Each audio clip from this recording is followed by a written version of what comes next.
Music, radio, podcasts.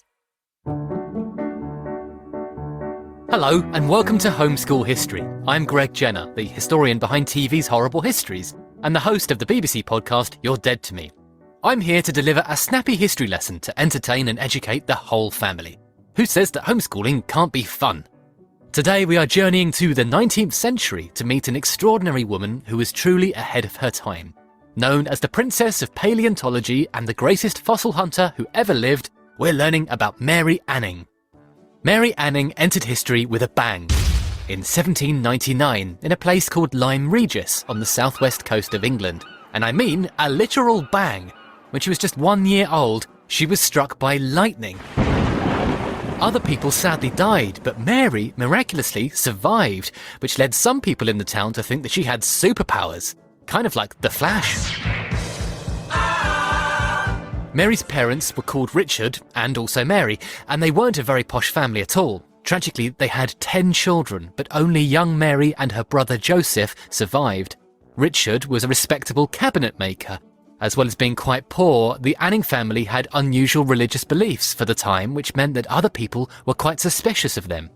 Richard Anning strongly believed that poor people should have better rights and a good education.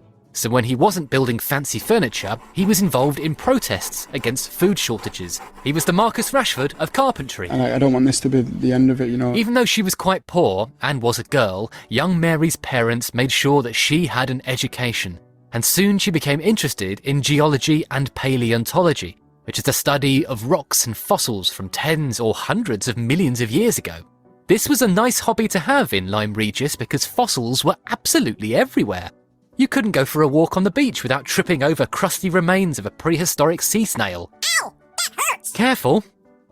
To make some extra cash, Mary's dad, Richard, started collecting fossils that the family could sell to tourists. But collecting fossils was risky, as the cliffs at Lyme Regis often collapsed, and one day they came down right on top of poor Richard, who then caught a nasty infection called tuberculosis when he was recovering, and he died. Mary was only 11 years old when she lost her dad. Now, her dad had been the main money earner, which was very worrying for the family, but their luck was about to turn.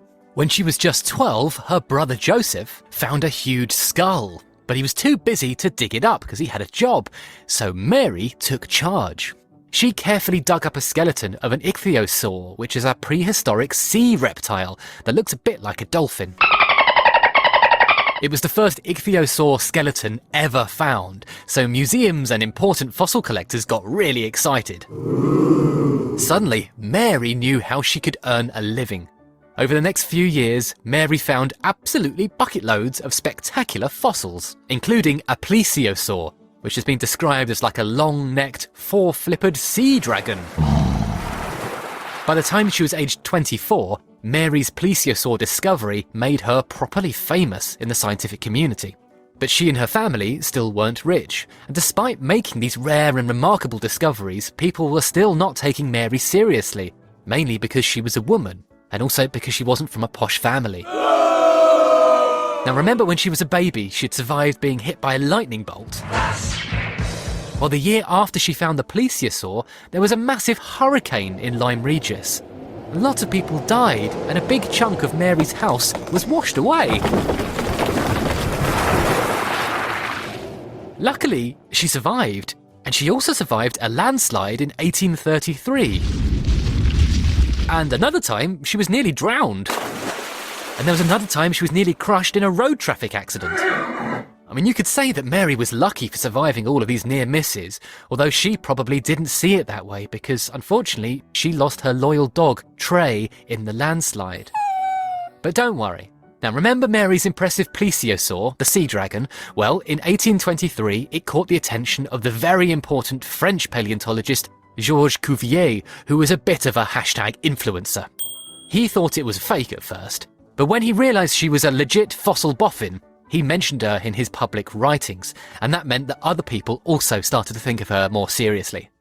By selling her fossils, Mary Anning was able to set up a little shop called Anning's Fossil Depot in a nice part of town. Now, Mary wasn't just a good digger. She was very knowledgeable about animal anatomy. She dissected animals to find out how their bodies worked, and she read all the scientific research, and she even copied out articles by hand. Sadly, due to sexism and class snobbery, nobody would let Mary publish articles of her own. Collectors and museums bought her fossils from her, but then they took all the credit for describing them. But there is one official article in Mary's name. It's a letter she sent to the Magazine of Natural History in 1839 to tell them that one of their publications was wrong. Today, her letters are really valuable. One letter, written in 1829 to the famous paleontologist William Buckland, recently sold at auction for a whopping £100,000.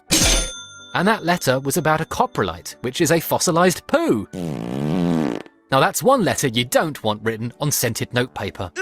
We also have Mary's commonplace book, which is a bit like a scrapbook diary, where she wrote down her favourite song lyrics, poems, prayers and quotations.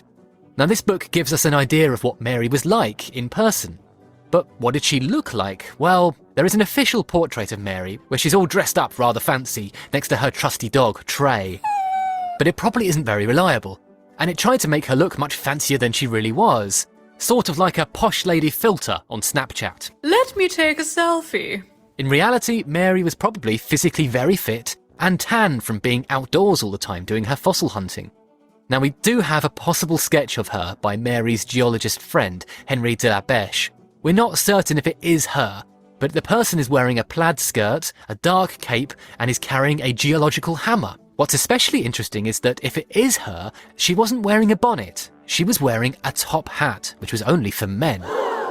So Mary was tough, clever, and had made many groundbreaking discoveries. So surely the posh boys of science would allow her into their fancy clubs, right? Wrong! She was still refused membership to the Geological Society of London. But her posh lady friends, like the geologist Charlotte Murchison, persuaded the snobby lads to at least let women sit in on the lectures, so I guess that's something. Being excluded did hurt Mary's feelings. She once said, "The world has used me so unkindly, I fear it has made me suspicious of everyone." Aw, Mary. Despite her talent, Mary Anning didn't get to see her work in print, or get to join any fancy societies. But she did get to make one big trip to London to stay with her friend, Charlotte Murchison, and to see her fossils on display at the biggest museum in the country. That must have been a grand adventure. And in 1844, nearly 2 decades after opening Anning's fossil depot, Anning was visited by the King of Saxony. Ooh! Hello! Mary sold him a fossil and informed him that she was a celebrity well known throughout Europe. Oh, get you, Mary Anning, rubbing shoulders with proper royalty. During her career, Mary never found any land dinosaurs, but she discovered winged pterosaurs, 30 new species of prehistoric fish, many ammonites, which are like mega ancient sea snails, and lots of near-complete examples of iconic, extinct marine reptiles. What an amazing list! Mary was clever, courageous and determined. She took no nonsense, and some men found her a bit surly, sarcastic and blunt.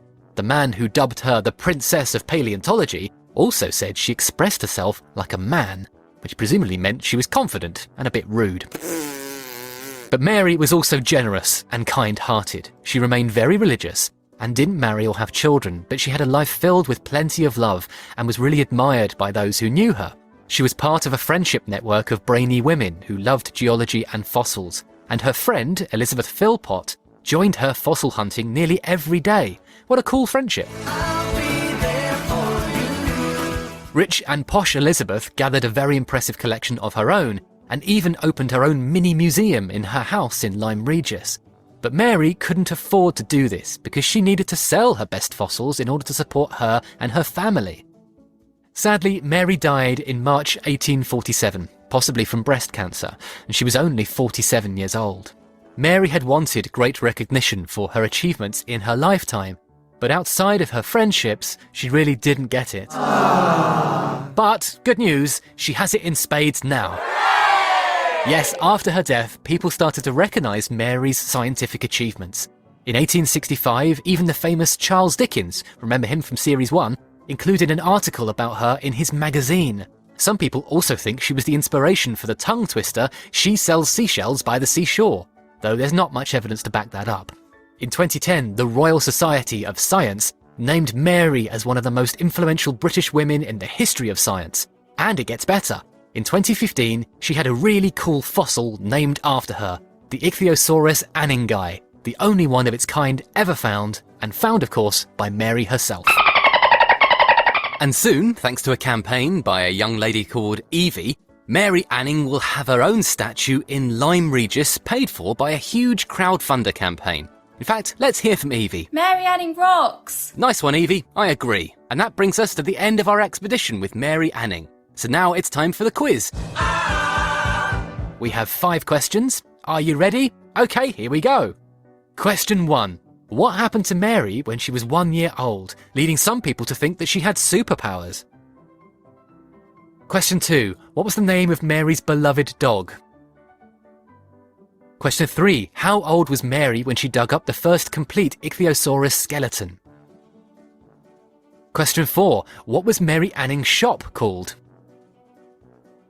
And question 5. Who was Mary's wealthy friend who joined her fossil hunting pretty much every day?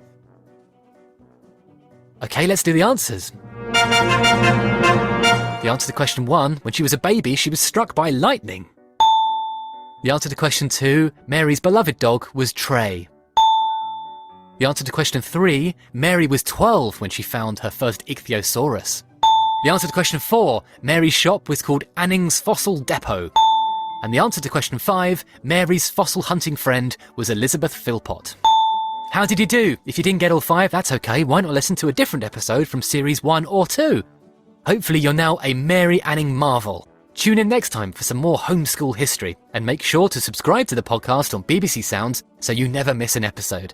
Thank you for listening, take care, and goodbye.